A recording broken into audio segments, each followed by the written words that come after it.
En noviembre de 2023, ante los micrófonos del Auditorio Nacional, Enrique Guzmán dijo esto en cámara. Y me gustaría mucho, porque a mi edad, tener relaciones con una niña chiquita, me encanta. Angélica María, sentada a su lado, se descompuso en vivo. El silencio duró 3 segundos que parecieron 3 horas. Enrique Guzmán se levantó y se fue. 3 días después llenó el Auditorio Nacional. Y eso no es lo peor de esta historia, ni de cerca. Guarda eso, porque esa escena no es el principio de esta historia ni es el final. Es el resumen de todo lo que vas a descubrir en los próximos minutos. La historia de un hombre con décadas de violencia documentada, acusaciones de abuso que el sistema enterró, un posible homicidio que nadie investigó, y una industria entera que durante 50 años eligió aplaudir en lugar de preguntar. Hoy, después de la muerte de Silvia Pinal, algo cambió. O debería haber cambiado. Pero Enrique Guzmán sigue en los escenarios, sigue llenando teatros, y la promesa que le hizo a Silvia en su lecho de muerte sigue sin cumplirse. Esto es lo que te voy a contar hoy. Primero, lo que Silvia Pinal escribió en su propio libro sobre los 9 años que vivió con ese hombre, incluyendo una bala que le rozó la cabeza. Segundo, el patrón que no empezó con Silvia ni terminó con ella, otras mujeres, otros episodios con armas, y un mesero que según la periodista Maxine Woodside podría haber muerto a manos de Enrique Guzmán sin que nadie lo investigara jamás. Tercero, lo que Frida Sofía reveló en 2021, lo que la denuncia formal incluía y por qué la Fiscalía de la Ciudad de México dejó morir ese proceso sin moverlo. Cuarto, el video. El que nadie ha visto pero que testigos confirmaron en televisión en noviembre de 2023, semanas antes de la conferencia de prensa en el auditorio. Y quinto, lo que pasó con ese hombre después de la muerte de Silvia Pinal en noviembre de 2024, mientras Frida sigue esperando justicia desde los 5 años y Alejandra Guzmán busca reconciliarse con su hija sin condenar públicamente a su padre. Si te vas antes del final, te pierdes la parte que más han intentado enterrar. Lo más importante está al final, no al principio. Antes de seguir, cuéntame desde dónde me estás viendo. Me encanta saber de dónde son ustedes. Ahora hay que entender quién era Enrique Guzmán antes de que el escándalo lo alcanzara.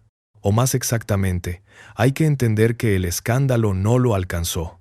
Que el escándalo siempre estuvo ahí, visible, documentado, grabado en muchos casos en televisión abierta, y que la industria eligió mirarlo y seguir aplaudiendo.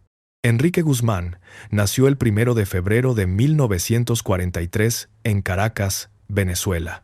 Su familia era mexicana y lo registraron en la embajada, así que desde el primer día tuvo doble nacionalidad. Vivió en Venezuela hasta los 12 años, cuando la familia emigró a México. Era un adolescente inquieto, mal estudiante según su propio relato, que en 1957, a los 14 años, encontró su mundo en una pista de patinaje del bosque de Chapultepec. Ahí conoció a otros jóvenes que estaban haciendo algo nuevo, rock and roll en español. Ese grupo se convirtió en los Teen Tops, y los Teen Tops se convirtieron en la banda más importante de México en los años 60. El ascenso fue vertical y vertiginoso. La plaga, el rock de la cárcel, tu cabeza, en mi hombro. Enrique tenía carisma natural, una voz que la gente quería escuchar y una presencia escénica que llenaba los espacios. México lo adoptó con una intensidad que hoy resulta difícil de dimensionar. Era el ídolo de la juventud. Aparecía en portadas, en películas, en programas de televisión. Era el rostro de una generación que quería ser moderna, que quería su propio rock and roll sin tener que mirar al norte. Y fue en uno de esos programas de televisión donde ocurrió algo que en aquella época se llamó comedia, y que hoy tiene otro nombre. Era una entrevista en el programa nocturno Mala Noche No, de Televisa, en algún momento de los años 80. Enrique Guzmán estaba sentado junto a Verónica Castro, una de las mujeres más famosas de México, la conductora más vista del país en ese momento. Estaban conversando frente a cámaras, frente al público del foro, frente a millones de personas que los veían desde sus casas. Y en un momento de la conversación, sin aviso, sin que viniera a cuento de nada, Enrique Guzmán extendió la mano y le tocó el pecho. En cámara, en vivo, frente a todo México. Verónica Castro se incomodó visiblemente, el conductor siguió como si nada, el público del foro se rió. Y nadie, absolutamente nadie en ese foro esa noche, dijo que eso no estaba bien. Personas que trabajaban en Televisa en esa época recuerdan que el episodio generó conversación en los pasillos, pero no del tipo que generaría hoy. Era más del tipo, ¿viste lo que hizo Enrique? Con una mezcla de asombro y algo que se parecía a la admiración. Como si atreverse a hacer algo así en televisión fuera una forma de demostrar algo. Lo que ocurrió después revela más que el episodio mismo. Cuando alguien le preguntó a Enrique Guzmán sobre ese momento, respondió sin dudar, sin bajar la voz, mirando a la cámara con la naturalidad de quien no entiende por qué le están preguntando. Sí, es cierto, sí te la agarré y ya viendo bien, sí gocé. Fue un roce, fue un tanteo, andamos tanteando los terrenos. Verónica Castro entendió que eso podía volver a ocurrir. En una segunda aparición juntos en televisión, llegó al foro con una armadura pectoral improvisada, una protección que puso sobre su ropa antes de sentarse junto a él. Como quien llega a un lugar peligroso y toma precauciones. Enrique Guzmán la vio llegar con esa armadura, la miró, y entonces le tocó las nalgas. Y declaró después: «Ahí sí te agarré una nalguita, pero es parte de la comedia». La comedia. Verónica Castro nunca habló públicamente de esos episodios con la contundencia que merecían. No en ese momento. El sistema no creaba las condiciones para eso. La periodista Maxine Woodside lo resumió años después con una precisión que duele. Eso hoy en día sería un delito. En ese entonces era una graciosada. Y añadió algo más, que ella había conocido a Enrique Guzmán durante décadas y que lo que veía en televisión era exactamente lo que era en privado. Sin versión pública diferente, sin doble cara. Lo que hacía delante de las cámaras era lo que hacía siempre, porque nunca nadie le enseñó que había razón para parar. Piensa en eso un momento. Un hombre manosea a una mujer en televisión abierta, lo admite 2 veces, lo llama comedia, y la industria entera lo deja seguir.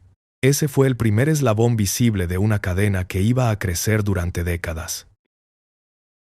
Pero para entender lo que Enrique Guzmán era en privado, hay que leer lo que Silvia Pinal escribió en su propio libro.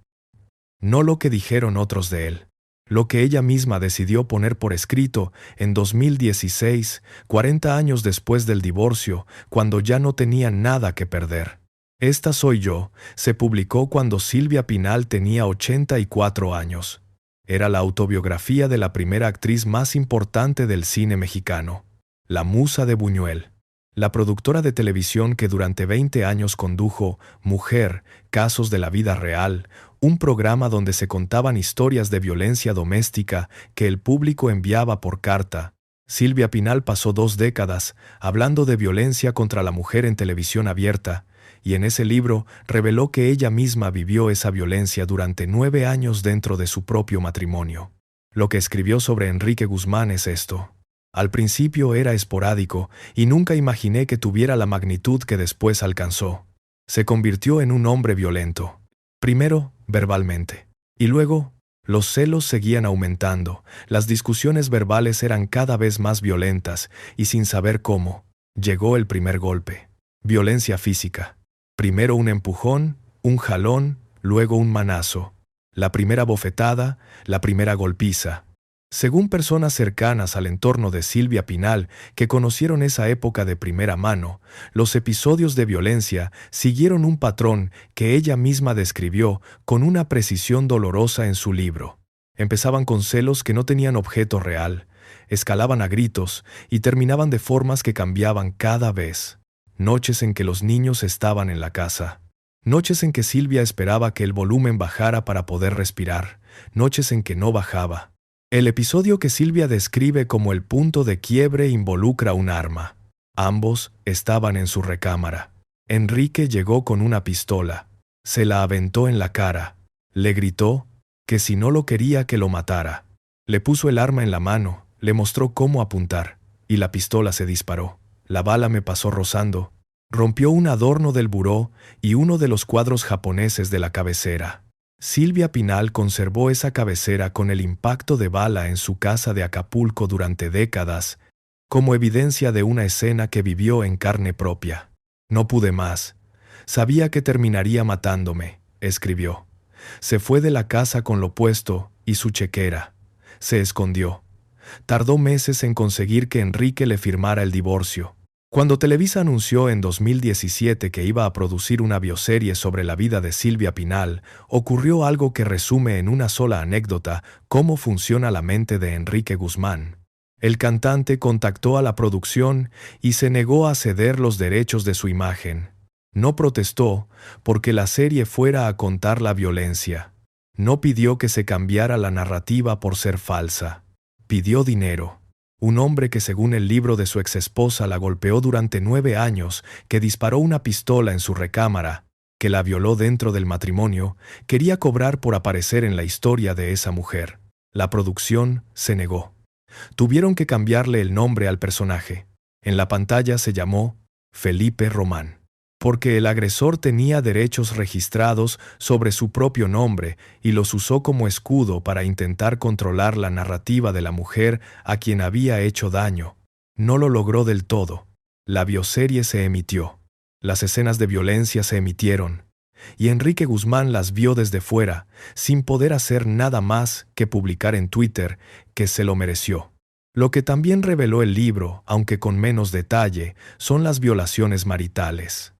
Lo describe como situaciones que ahora conocemos como abuso sexual, pero que en esa época no se reconocían como tal por estar dentro de un vínculo conyugal.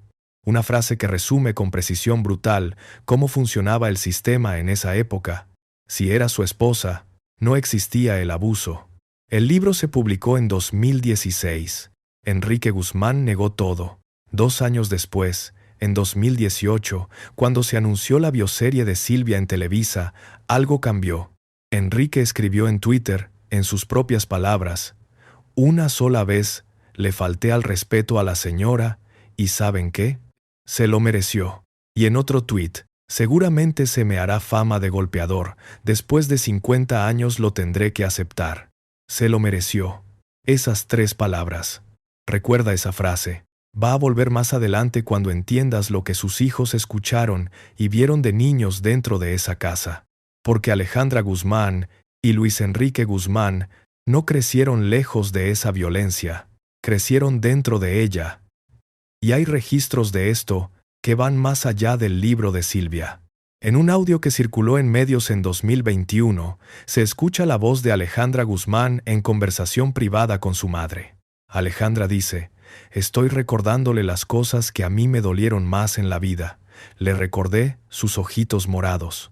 Silvia Pinal le responde que lo que más le dolió a ella fue no haber defendido a Alejandra, verte los moretones en tus ojitos, lo que confirma que la niña también recibió golpes, o que intentó defender a su madre, y pagó ese precio.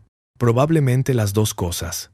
Frida Sofía lo dijo de forma más directa en su entrevista de 2021. «Sabes que violaba a mi abuela, le pegaba a puñetazos, llorabas de pensar en sus ojitos morados, a ti te tiró los dientes». Una niña que ve a su madre con los ojos morados, que ve cómo su padre le tira los dientes, que crece en esa casa aprendiendo que eso es lo que los hombres hacen. Guarda este detalle. Va a ser fundamental cuando lleguemos al capítulo de Alejandra. Pero primero hay que entender que la violencia de Enrique Guzmán no terminó cuando se acabó el matrimonio con Silvia. Porque el patrón no era conyugal, era estructural. Era quien era él en todos los espacios que habitó. Personas que trabajaron en la obra de teatro Hay buen rock esta noche, en 2012. Recuerdan lo que pasó el día del estreno, con una precisión que viene de haber estado ahí. La actriz Lorena Velázquez compartía escenario con Enrique Guzmán y en un momento de la función pidió un aplauso para el productor. Lo que vino después, nadie lo esperaba. Enrique Guzmán le dio un manotazo en la mano frente al público. Velázquez lo contó en 2021 sin vacilar. «Casi me la rompe», del manotazo que me dio enfrente del público. Cuando ella reclamó entre bastidores, Enrique se acercó y le dijo en voz baja, con la calma específica de quien no necesita gritar para amenazar, «No me sigas molestando porque te voy a romper la madre a ti y a tu hijo». Velázquez renunció a la obra. Enrique Guzmán siguió en cartelera.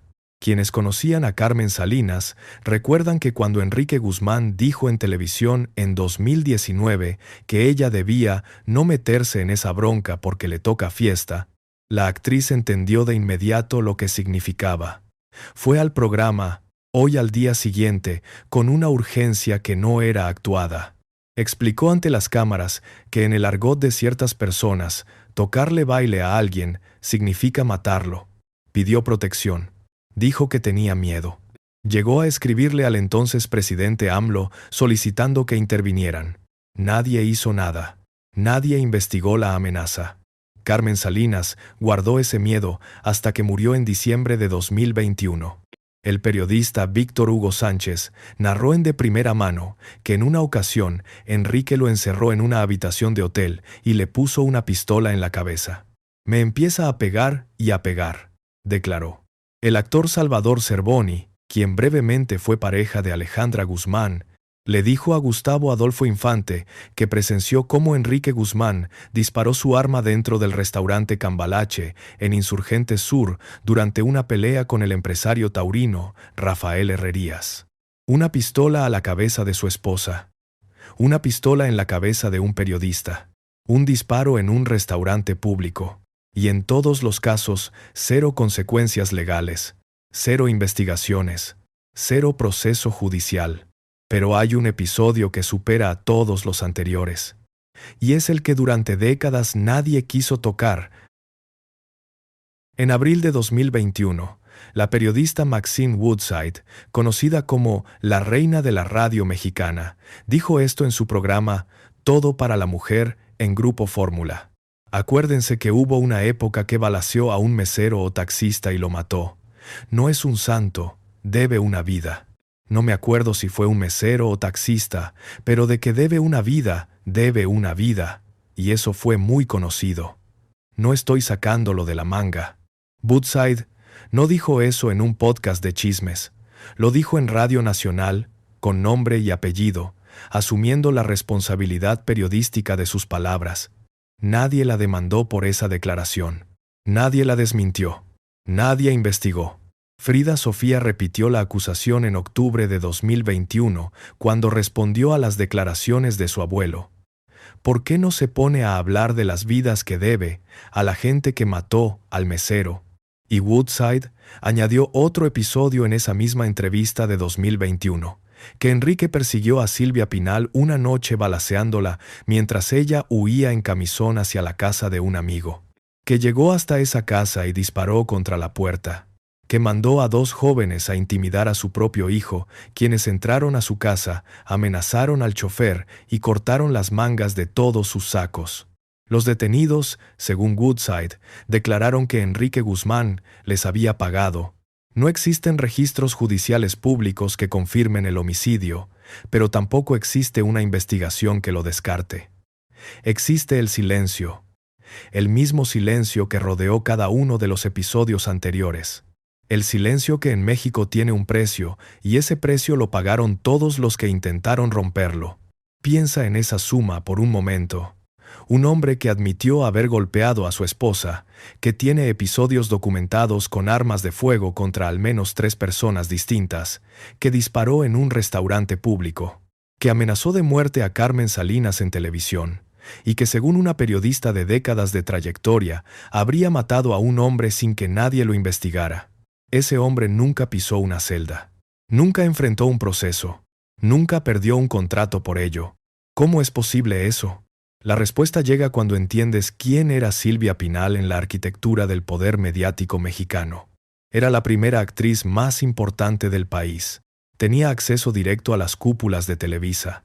Sus hijos eran figuras de la televisora. Su nombre era intocable.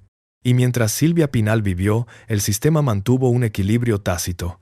No se hablaba de lo que Enrique hizo con el nivel de profundidad que merecía, pero tampoco se le daba plataforma sin límites para negar. Era un pacto de silencio que funcionaba porque a todos les convenía. Ese pacto se rompió en abril de 2021. Y quien lo rompió fue la persona que menos poder tenía en toda esa ecuación. El 7 de abril de 2021, Frida Sofía Guzmán, 32 años, se sentó frente a Gustavo Adolfo Infante en el programa de Primera Mano, transmitiendo desde Miami, y antes de empezar dijo: «No tapes nada, no edites nada». Lo que vino después estremeció a México. Siempre fue muy abusivo. Me pongo a temblar porque tengo mucho que decir de eso. Un hombre muy asqueroso. Me daba miedo, siempre me daba miedo. Me hizo cosas feas. Cuando Infante preguntó directamente qué le hizo, Frida respondió: «Me manoseó. Desde los 5 años. Lo odio». Y luego dijo algo que muy pocos medios desarrollaron con el peso que merece. Explicó cómo funciona la normalización del abuso cuando ocurre desde la primera infancia. Cuando estás tan chiquita y te dicen que esto es lo que un abuelito le hace a su nieta que la quiere, pues a esa edad no tienes ni idea, no tienes conciencia. Entonces se vuelve algo normal. Hizo una pausa y añadió: «Qué asco, pero es como que en algún momento ya se empieza a sentir rico o algo, ¿entiendes? Porque te están tocando tus partes íntimas». Por eso me lo callé. Esa frase es una de las descripciones más precisas y más dolorosas que existen sobre cómo opera el abuso sexual infantil. No es una declaración para generar morbo. Es el relato de una niña que no tenía lenguaje para nombrar lo que le estaban haciendo porque nadie le había dado ese lenguaje. Y entonces, Frida dijo algo más que casi nadie desarrolló después, algo que amplía el cuadro de una forma que cambia toda la historia. El abuso de Enrique Guzmán no fue el único. Reveló que perdió la virginidad a los 11 años en un hotel con un hombre vinculado al entorno de su madre. Detente en eso. 11 años. Un hotel. Un hombre del entorno de Alejandra. Frida no dio el nombre en esa entrevista. No lo identificó públicamente, pero describió la situación con suficiente detalle para entender que no fue un accidente ni algo que ocurrió en el vacío. Fue el resultado de un entorno donde una niña estaba expuesta a adultos que no deberían haber tenido acceso a ella de esa manera, donde los límites que se supone que protegen a los niños sencillamente no existían. Quienes han trabajado con víctimas de abuso infantil explican que este patrón tiene un nombre: la revictimización.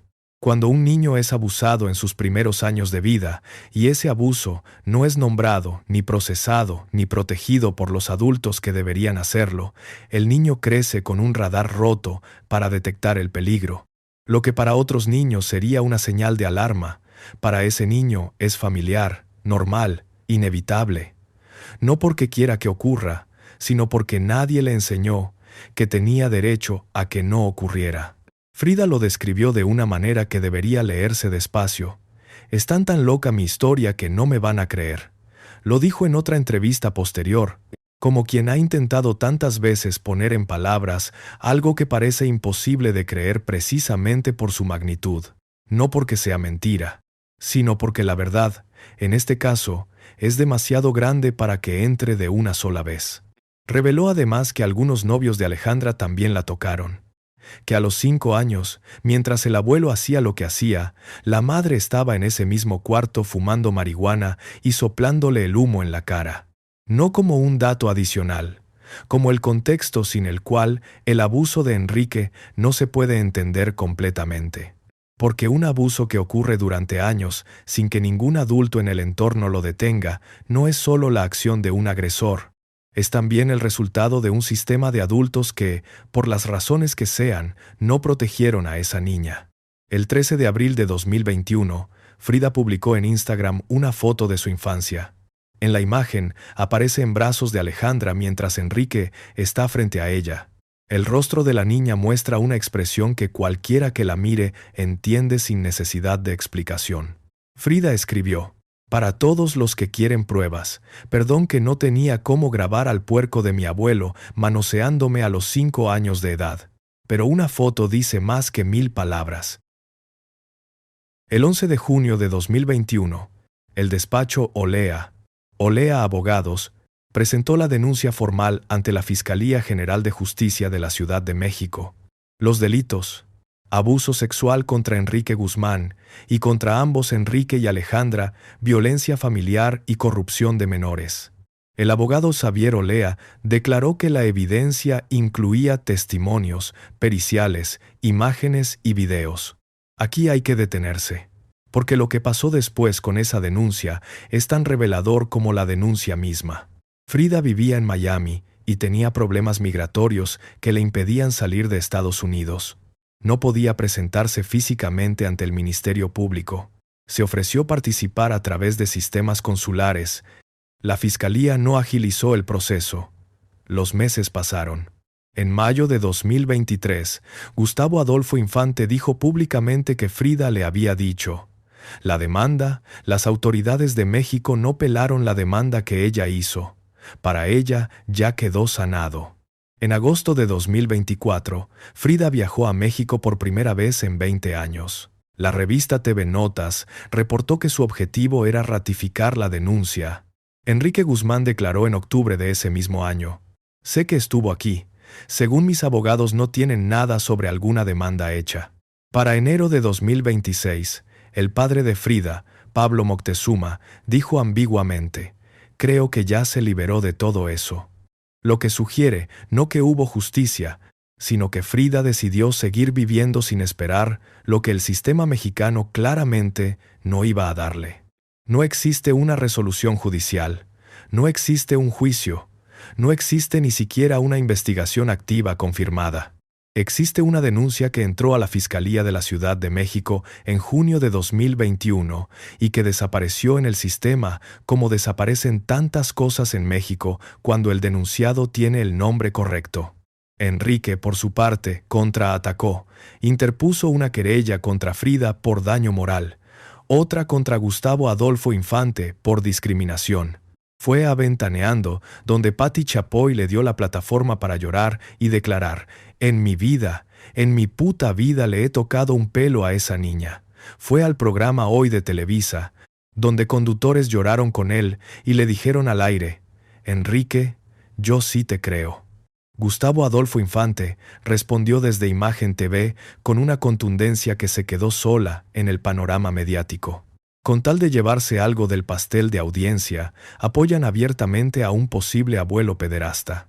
El aparato mediático más poderoso de México salió a defender a Enrique Guzmán, y la Fiscalía hizo lo que hace cuando el aparato mediático más poderoso de México sale a defender a alguien: nada, pero espera.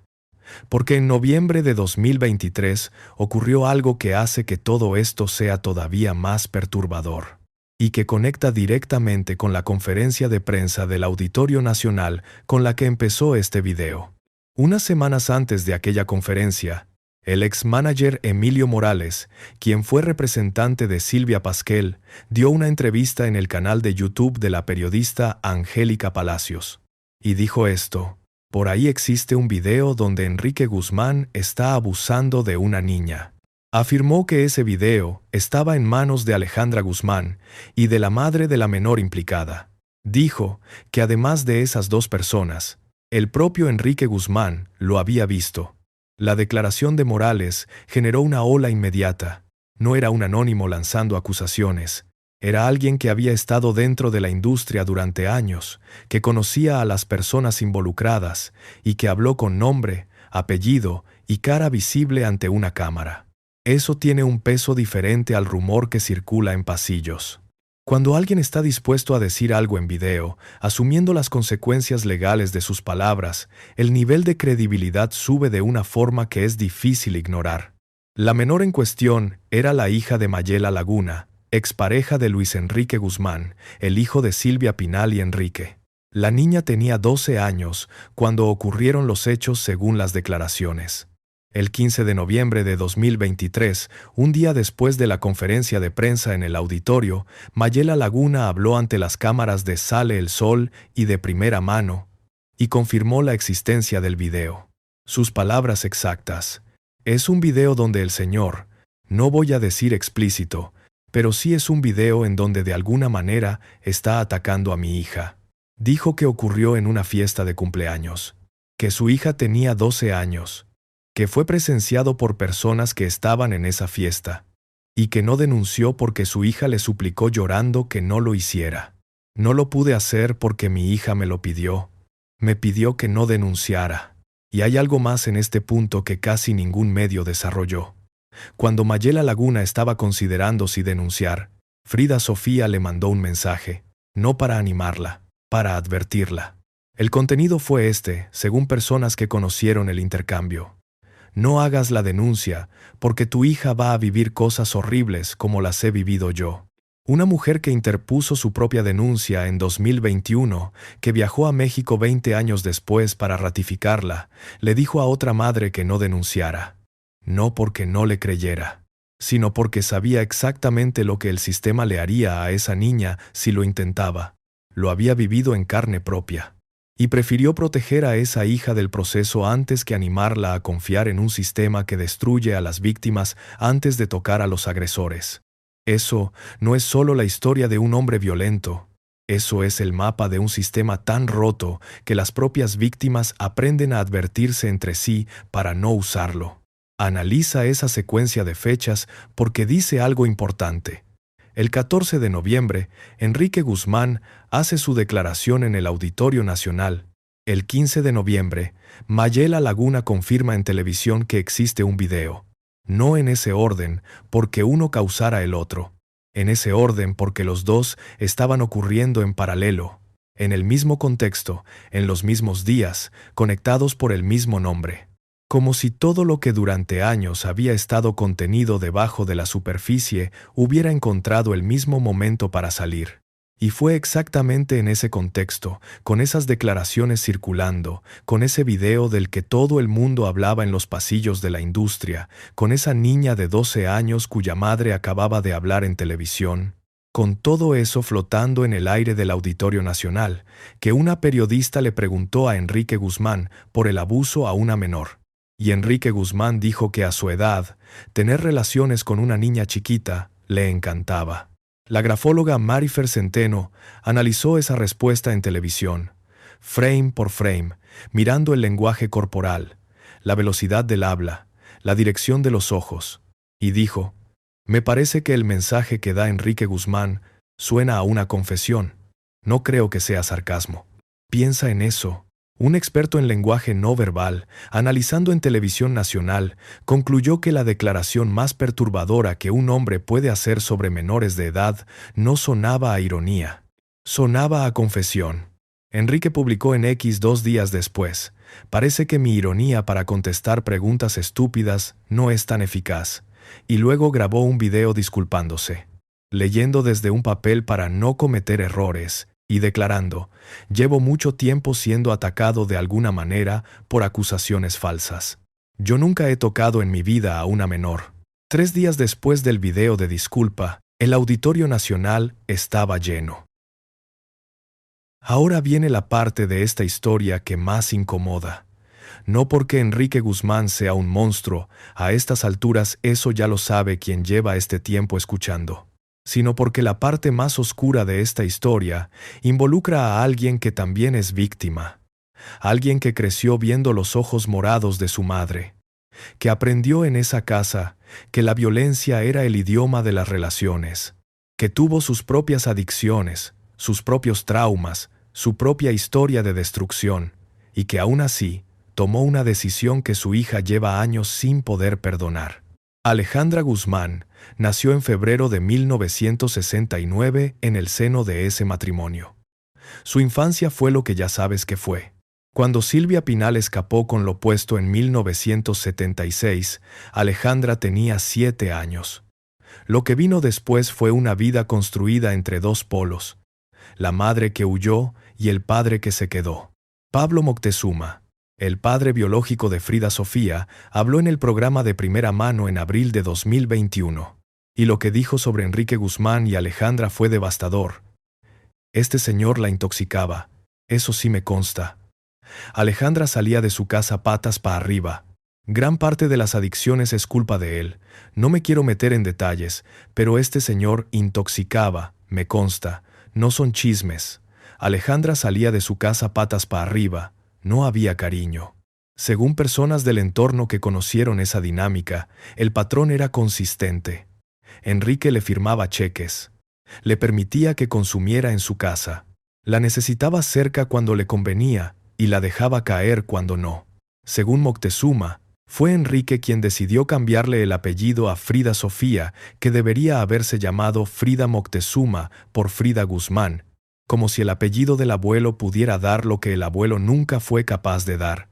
Me robaron a mi hija, y fue idea de este señor, declaró Moctezuma. Yo quise estar con ella, pero me fue robada. El propio Enrique admitió en febrero de 2026 que Alejandra había tenido contratiempos con el alcohol durante años.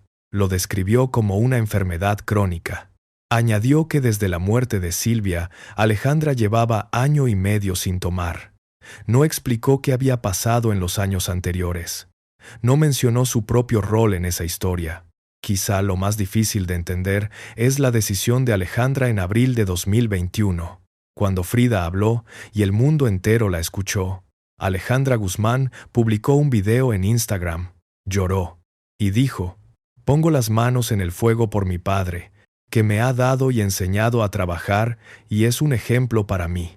Calificó las acusaciones de su hija de sin bases. Sugirió que Frida tenía trastorno límite de la personalidad. Dijo que si la hubiera querido demandar, ya lo habría hecho, pero que no lo hacía porque era su hija. La Comunidad de Personas con Trastorno Límite de Personalidad de México respondió con un comunicado. Dentro de los síntomas conocidos del trastorno, no destaca la mitomanía. La mayoría de las personas que lo padecemos tenemos historia de abuso en la infancia. Una mujer que creció viendo los ojos morados de su madre, que según el padre de su hija fue intoxicada por su propio padre para mantenerla bajo control, eligió defender a ese hombre sobre su hija. Hay una explicación para eso, que no es la cobardía ni la complicidad calculada. Es algo más parecido a esto. Cuando una persona crece en un entorno donde el hombre que te hace daño es el mismo que te necesita, donde el afecto y el daño llegan a porque el sistema destruiría a su hija como la destruyó a ella. Todo eso existía. Todo eso era de dominio público para cualquiera con acceso a Internet. Y Alejandra Guzmán subió al escenario y saludó a su padre, y lo besó en la boca.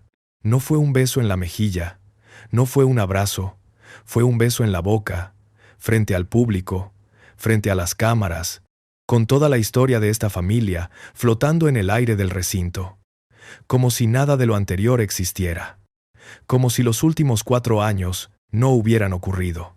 El video se grabó desde el público, tardó horas en viralizarse, y cuando llegó a las redes, la reacción fue tan inmediata como unánime. Comentarios, videos de reacción, hilos de análisis, todos convergieron en las mismas 4 palabras.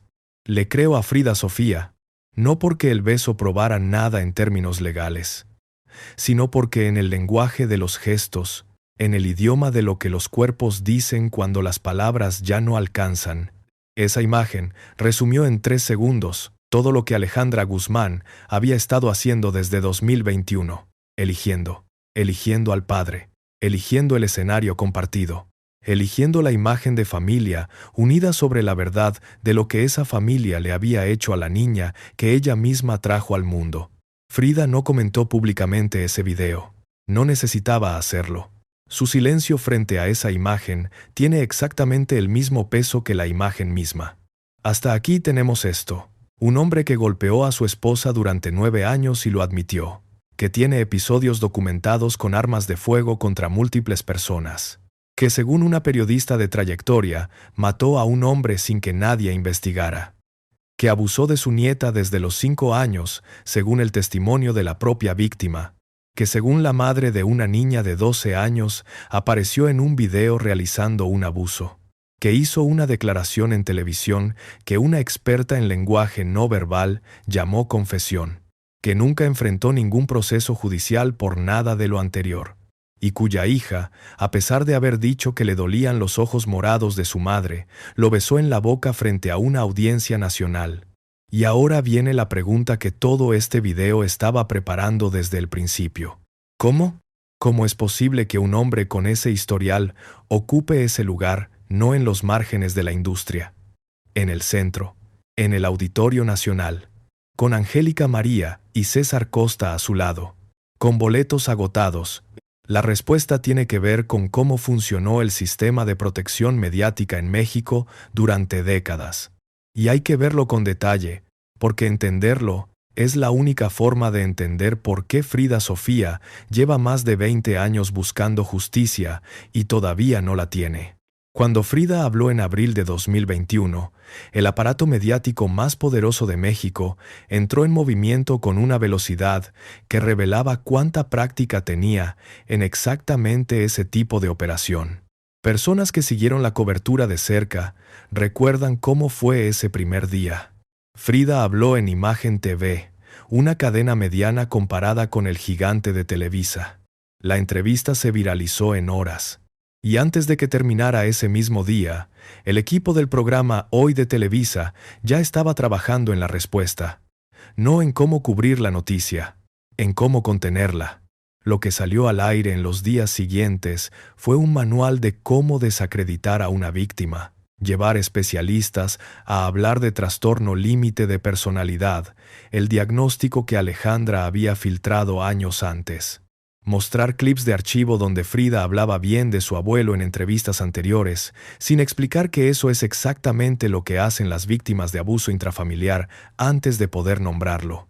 Darle a Enrique una plataforma para llorar. Ventaneando, el programa de Pati Chapoy, fue el escenario elegido.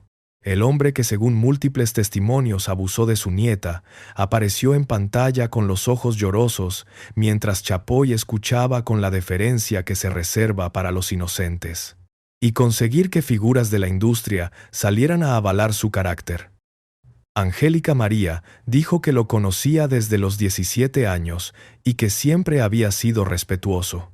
El mensaje acumulado fue claro: todos los que lo conocen dicen lo mismo. ¿A quién le vas a creer? ¿A ellos o a ella? Gustavo Adolfo Infante fue la excepción que confirma la regla. El único periodista con visibilidad real que sostuvo la acusación semana tras semana, que no cedió cuando la presión llegó. Enrique lo demandó por discriminación. Intentó que lo vetaran. No lo logró. Infante continuó. Y esa resistencia solitaria dice más sobre cómo funciona la industria mediática mexicana que todos los programas que lo defendieron juntos. Lo que hace este caso distinto no es la violencia de Enrique Guzmán, es que duró 50 años visible y documentada sin que el sistema lo tocara. Y la razón tiene un nombre: Silvia Pinal. No porque ella protegiera conscientemente a Enrique, sino porque el sistema sabía que abrir de verdad el caso de Enrique Guzmán implicaba abrir una caja que también contenía el nombre de Silvia Pinal, la primera actriz más importante del país, la productora de Televisa, la figura intocable. Y esa caja nadie quería abrirla mientras ella viviera. Silvia Pinal murió el 28 de noviembre de 2024. Y la caja quedó sin candado. Silvia Pinal murió a las 4 de la tarde del jueves 28 de noviembre de 2024 en el Hospital Médica Sur de la Ciudad de México. Tenía 93 años. Llevaba semanas internada por una infección que su cuerpo ya no pudo combatir. En las horas previas a su muerte, algo ocurrió que resume toda la complejidad de esta familia de una forma que ningún guión podría inventar. Silvia Pasquel, la otra hija de Silvia, la que no lleva el apellido Guzmán, ni cargó con ese peso de la misma manera, le rogó a Frida que viniera, que cruzara el océano, que estuviera ahí en persona para despedirse de su abuela. Frida no pudo, o no quiso, o las dos cosas eran lo mismo en ese momento, porque presentarse físicamente en México significaba entrar al mismo espacio donde el hombre que la abusó desde los 5 años seguía teniendo nombre, presencia, cartel de conciertos. Significaba estar en el mismo país que la fiscalía que enterró su denuncia. Significaba demasiadas cosas a la vez. Alejandra conectó a Frida por videollamada para que se despidiera de su abuela. Frida, desde Miami, miró a la mujer que fue la única que le pidió que se acercara cuando todos los demás la abandonaron, y le dijo: «Abú, no tengas miedo. Ya vete. Vete en paz». Una nieta que no pudo despedirse en persona de su abuela porque todo lo que ocurrió en esa familia lo hizo imposible. Eso también es lo que hizo Enrique Guzmán. No solo lo que le hizo a Frida directamente. También los años que no pudo volver, la despedida que no pudo ser en persona, el abrazo que no hubo. Y Enrique Guzmán llegó al hospital. Se reunió con sus hijos. Según Alejandra, mientras Silvia agonizaba, él le hizo una promesa. Vete, yo te cuido a tus hijos. Recuerda ahora lo que dijo en 2018. Una sola vez le falté el respeto, y se lo mereció. El hombre que dijo que su exesposa se merecía los golpes, le prometió al oído, en sus últimas horas, que iba a cuidar a los hijos de ambos. Y Silvia Pinal, que llevaba 40 años sabiendo exactamente quién era ese hombre, lo escuchó. Quizás porque cuando tienes 93 años y quedan pocas horas, ya no importa tanto lo que el hombre es como lo que el hombre dice.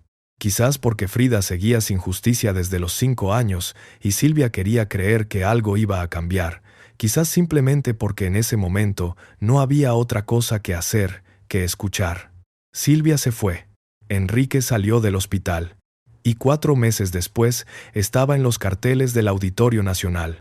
La muerte de Silvia Pinal cambió el equilibrio de fuerzas en esta historia. Ya no hay una figura central que el sistema necesite proteger por encima de todo. Ya no hay un nombre cuya integridad dependa de mantener ciertos silencios. Lo que quedó es esto. Una mujer que escribió la verdad en un libro en 2016 y murió con la satisfacción amarga de haberlo hecho. Una hija que lleva décadas atrapada entre el padre que la intoxicó y la hija a quien no protegió. Y una nieta que tenía 5 años cuando todo empezó y que ahora tiene 33 y todavía no ha visto el interior de ningún juzgado. Alejandra dijo en febrero de 2026 que no perdía la esperanza de reconciliarse con Frida. Que llame cuando tenga que ser el momento. Lo dijo con la misma ambigüedad que ha caracterizado toda su postura en esta historia, queriendo a las dos personas, sin poder renunciar a ninguna de las dos, sin ser capaz de nombrar lo que su padre le hizo a su hija con la claridad que esa situación requiere. Enrique Guzmán, mientras tanto, siguió apareciendo en prensa. En febrero de 2026, cuando cumplió 83 años y la prensa intentó preguntarle a Alejandra sobre las acusaciones de Frida, Enrique interrumpió violentamente. «Es mi cumpleaños y no estés chingando». Una mujer entre el público le gritó «abusador sexual». Él no respondió. Y el 28 de marzo de 2026, 4 meses después de la muerte de Silvia Pinal, Enrique Guzmán se presentó en el Auditorio Nacional con La última caravana del rock and roll. La última, según el anuncio. El teatro lleno. Frida Sofía, ese mismo día, vivía en algún lugar de Miami construyendo su vida con los pedazos que le quedaron, sin proceso judicial activo, sin sentencia, sin disculpa pública del hombre que, según ella misma, la tocó por primera vez cuando tenía 5 años. Si este video te está contando algo que no habías visto junto antes, suscríbete y activa la campana. La próxima semana hay otro video sobre una historia que lleva décadas sin contarse completa y que no te puedes perder. Hay un momento en la entrevista de 2021 de Frida Sofía que casi nadie cita. Infante le preguntó si había personas en su entorno de entonces que sabían lo que le estaba pasando. Frida respondió que sí, que había personas que lo sabían y que callaron. Que cuando estás tan chiquita y te normalizan algo, no tienes forma de pedir ayuda porque no sabes que lo que te está pasando merece ayuda. Ese mecanismo de normalización es exactamente lo que permitió que todo lo que has escuchado en este video fuera posible durante décadas. No solo el abuso a Frida, la violencia contra Silvia, los manoseos televisados a Verónica Castro, las amenazas de muerte a Carmen Salinas en televisión, los disparos, el mesero que nadie investigó. Todo fue normalizado por un sistema que tenía sus razones para normalizarlo. Quizá tú también conoces esa sensación de decir la verdad y que alguien con más poder en la habitación encuentre la forma de que suene a mentira. Quizá tú también sabes lo que cuesta mantener una historia cuando el sistema entero trabaja para hacerla sonar inverosímil. Si es así, entiendes algo de lo que Frida Sofía ha vivido durante más de 20 años. Pero hay algo que el sistema no pudo borrar. Algo que sigue ahí, documentado, grabado, publicado, imposible de desaparecer aunque se intente. La frase en el Auditorio Nacional, en vídeo, analizada por una experta en lenguaje corporal, que dijo en cámara que sonaba a confesión. La declaración de Mayela Laguna, en televisión, confirmando la existencia de un video con su hija de 12 años. El libro de Silvia Pinal, con su nombre en la portada, describiendo 9 años de golpes y una bala que le rozó la cabeza. La admisión de Enrique en Twitter, en 2018, una sola vez le falté el respeto y se lo mereció. La foto que Frida publicó en sus redes. La niña de 5 años con cara de terror. Una imagen que no necesita explicación. Todo eso existe. Todo está disponible. Y aún así, el 28 de marzo de 2026, 4 meses después de la muerte de Silvia Pinal, Enrique Guzmán subió a un escenario del Auditorio Nacional. Tomó el micrófono y cantó para un teatro lleno. Hay algo en eso que vale la pena nombrar directamente. Frida Sofía interpuso una denuncia formal en 2021. La Fiscalía no la movió. Viajó a México en 2024 para ratificarla. La Fiscalía tampoco se movió. El único espacio donde la historia de Frida existe con el peso que merece no es un juzgado, es una pantalla.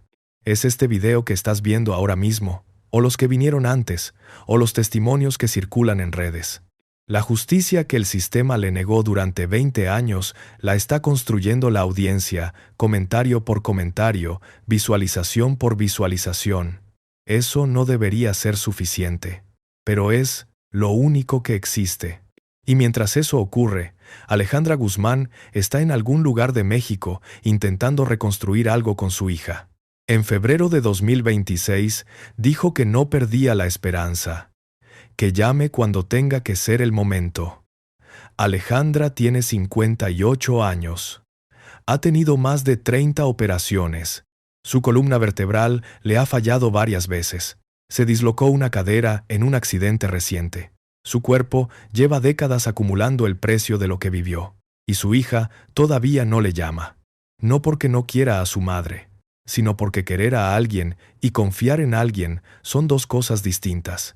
Y Alejandra todavía no ha dicho las palabras que harían posible lo segundo. El nombre de su padre sigue sin ser pronunciado por ella con la claridad que Frida necesita escuchar. Si llegaste hasta aquí, escríbeme Silvia en los comentarios. Es la única palabra que hace falta.